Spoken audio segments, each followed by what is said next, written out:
As President Trump announced a 10% universal tariff on 185 nations, he talked in apocalyptic terms, as if the U.S. were at economic war. For decades, our country has been looted, pillaged, raped, and plundered by nations near and far, both friend and foe alike. Besides the baseline tariffs, the White House also looked at dozens of nations that have the biggest trade imbalances with the U.S., calculated how much they are charging for incoming American goods, and decided to hit them with reciprocal tariffs of half that number. Trump said he was being benevolent. I call this kind reciprocal. This is not full reciprocal. This is kind reciprocal. But what we do is we cut it in half. If you want your tariff rate to be zero, then you build your product right here in America. We've never seen anything like this before. It is the most aggressive tariff move since the Great Depression.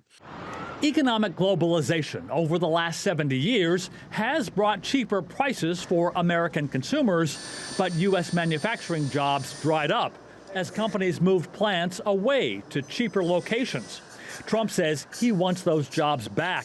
But economists have their doubts, pointing out that manufacturing jobs mostly dried up because plants became more automated, which allowed workers to move on to better jobs. Economists also think American consumers will see increased price pain. Even Trump has acknowledged at least a temporary pinch. The question is, how much will consumers be willing to tolerate on the promise of more manufacturing jobs? And with Trump smashing through decades of established international trading rules, will other nations now do as he has done, going it alone to form new alliances and new adversaries? We have seen in the past week long-standing notorious enemies, Japan, China, and South Korea, unite in their desire to retaliate against the U.S. for the tariffs as they were anticipating them. That's mind-boggling.